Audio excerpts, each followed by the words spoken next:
Hello friends, एक बार फिर आपको बहुत बहुत स्वागत है। और दोस्तों, आज यूपी डीएलएड फर्स्ट सेमेस्टर का हिंदी सब्जेक्ट का जो पेपर है वो कंप्लीट हो चुका है। तो हिंदी के पेपर का कंप्लीट सॉल्यूशन आज की इस वीडियो में आपके लिए लेकर आ चुके हैं। आप लोग मिला लीजिए और आपके कितने क्वेश्चन सही हुए हैं ऑब्जेक्टिव में, अति लघु उत्तरीय में, ये भी कमेंट बॉक्स में जरूर बताइए। तो चलिए ज़्यादा टाइम ना वेस्ट करते हुए आज की इस वीडियो को स्टार्ट करते हैं। इस वीडियो को शेयर जरूर कर दीजिए अपने फ्रेंड्स के साथ, और अगर आप चैनल पर नए हैं तो चैनल को सब्सक्राइब जरूर कर लीजिए। और ऑब्जेक्टिव क्वेश्चन टोटल 5 होते हैं हिंदी में, टोटल 25 नंबरों का ये क्वेश्चन पेपर होता है। तो पहला ऑब्जेक्टिव क्वेश्चन था आपके लिए, निम्नलिखित में से किस वर्ण का उच्चारण स्थान कंठ है। ठीक है, तो कंठ के द्वारा जो वर्ण बोले जाते हैं वो का वर्ग के अंतर्गत आते हैं। तो का वर्ग के अंतर्गत आपका जो वर्ण होगा वो गा रहेगा। तो आपका जो राइट आंसर हो जाएगा वो हो जाएगा आपका 2 नंबर वाला गा। ठीक है, इसके अलावा जो दूसरा सवाल था आपका, यहाँ पर 2 नंबर सवाल रहेगा, उच्चारण में लगने वाले समय के आधार पर व्यंजन वर्ण किस श्रेणी में आते हैं। जिस तरह से आपके यहाँ पर स्वर होते हैं, ठीक है, स्वर समय के आधार पर अलग अलग श्रेणी में बांटा गया है। ठीक, इसी तरह से व्यंजन को भी यहाँ पर अलग अलग कैटेगरी में बांटा गया है। तो जो व्यंजन वर्ण होते हैं वो आपके अर्धमात्रिक में आते हैं। ठीक है, जिसकी आपने देखा होगा वर्ण के नीचे इस तरह से हलंत लगा हुआ रहता है। तो ये वर्ण जो होते हैं वो आधे होते हैं, स्वर को मिलाने के बाद ही यहाँ पर कंप्लीट होते हैं, यानी कि मात्रिक होते हैं। वैसे ये अर्धमात्रिक रहते हैं। तो ऐसे में जो राइट आंसर आपका हो जाएगा वो हो जाएगा 4 नंबर वाला अर्धमात्रिक। इसके बाद अगला सवाल 3 नंबर वाला आपके सामने स्क्रीन पर था। ठीक है, यहाँ पर जो तीसरा सवाल है वो है, अधोलिखित में से आविकारी शब्द कहलाते हैं। जो आविकारी शब्द होते हैं वो कौन से होते हैं। संज्ञा होते हैं, विशेषण होते हैं, या फिर क्रिया विशेषण होते हैं, या फिर सर्वनाम होते हैं। आपके टोटल कितने क्वेश्चन सही हुए हैं ऑब्जेक्टिव में और अति लघु उत्तरीय में, कमेंट बॉक्स में एक बार जरूर बताइएगा और इस वीडियो को शेयर जरूर कीजिएगा। तो यहाँ पर पूछा जा रहा है कि जो आविकारी शब्द होते हैं वो कौन से होते हैं। तो यहाँ पर जो क्रिया विशेषण शब्द होते हैं ये आपके आविकारी होते हैं। तो आपका जो राइट आंसर हो जाएगा वो हो जाएगा क्रिया विशेषण। बाकी आपका संज्ञा, विशेषण और सर्वनाम ये तीनों कैसे होते हैं, ये आपके विकारी होते हैं। तो ये आपका राइट आंसर हो गया क्रिया विशेषण।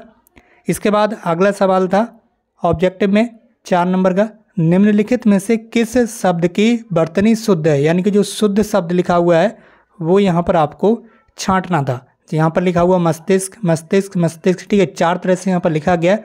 तो जो शब्द शुद्ध वर्तनी यानी कि सही तरीके से लिखा हुआ है वो आपको छांटना था। तो आपने यहाँ पर राइट आंसर चूज़ किया होगा 2 नंबर का, जो कि शुद्ध रूप में लिखा हुआ मस्तिष्क। इस तरह से लिखा जाता है मस्तिष्क। अगर आपने लिखा हुआ कहीं पर भी देखा होगा तो इसी तरह से आपको देखने के लिए मिल जाएगा। तो इस सवाल का जो सही आंसर था वो था 2 नंबर का मस्तिष्क। ठीक, ये आपका राइट आंसर हो जाएगा। अगला सवाल आपके सामने था 5 नंबर का, अंतिम ऑब्जेक्टिव है ये। उसके बाद अति लघु उत्तरीय प्रश्नों की तरफ बढ़ेंगे।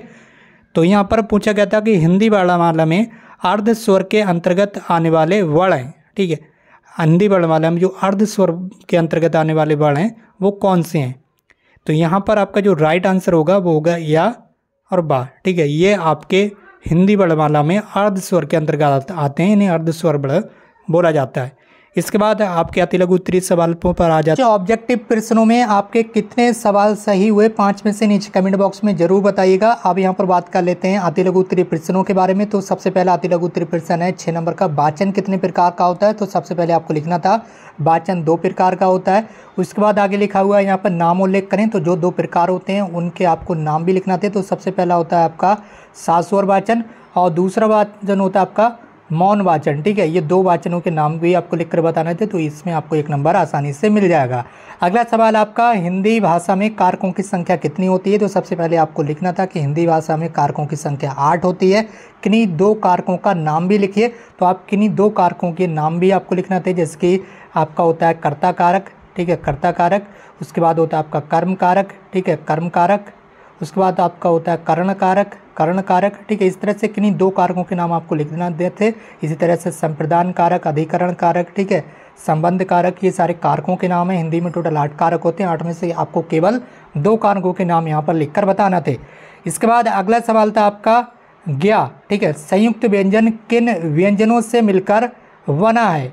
तो ज्ञा जो है वो आपका, ठीक है, आधा जा, इस तरह से आधा जा प्लस वहाँ। ठीक है, इन 2 वर्णों से मिलकर आपका जो है वो ज्ञा व्यंजन आपका बना हुआ है। ये आपको इस तरह से लिखकर बताना था। ठीक, ये हो गया आपका 8 नंबर का सवाल का आंसर।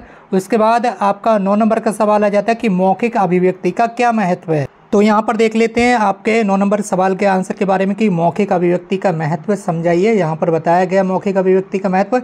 मौखिक अभिव्यक्ति को उच्चारित मौखिक भाषा में ही किया जाता है और मौखिक अभिव्यक्ति 2 प्रकार की होती है, अपने विचारों दूसरों के समक्ष प्रकट करना तथा दूसरों के विचार सुनकर उनके मनोभावों को समझना और उनमें वांछित भावों को ग्रहण करना। मौखिक अभिव्यक्ति से ही भाषा की शिक्षा आरंभ होती है। इस तरह से आप कोई भी 2 महत्व लिख सकते थे, ठीक है। मौखिक अभिव्यक्ति के द्वारा ही भाषा को उच्चारित किया जाता है, ठीक है। और इसके अलावा और भी आप लिख सकते थे, व्यक्ति के दैनिक जीवन में विचारों का आदान प्रदान मौखिक अभिव्यक्ति द्वारा ही संपन्न होता है। इस तरह से कोई भी 2 महत्व आपको लिख देना थे। अगला सवाल देख लेते हैं।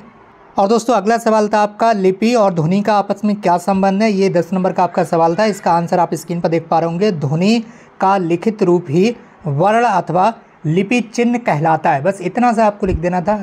यही ध्वनि और लिपि में संबंध होता है। इसके अलावा आप आगे कुछ भी लिखेंगे, ठीक है, उसमें आपको ज़्यादा नंबर नहीं मिल पाएगा। आपको बस अगर इतना आपने लिख दिया है, ध्वनि का लिखित रूप ही वर्ण अथवा लिपि चिन्ह कहलाता है, तो इसमें आपको आसानी से 1 नंबर मिल जाएगा। अगला सवाल, शब्द युग में दिए हुए थे अनल और अग्नि, सकल और सकल, ठीक है। इसके आपको यहाँ पर अर्थ बताना थे। तो यहाँ पर देख लेंगे, ये 2 वर्ड थे, ठीक है, अनल और अनिल, ठीक है। इनके आपसे अर्थ पूछे गए थे। तो अनल का अर्थ होता है अग्नि और अनिल का अर्थ होता है वायु, ठीक है। ये आपको बताना था। इसके बाद दूसरा था आपका शब्द युग में दिया हुआ सकल, ठीक है, और सकल, ठीक है। इस शकल का ये अर्थ होता है खंड और इस वाले सकल का अर्थ क्या होगा, संपूर्ण। तो ये आपको लिखकर बताना थे।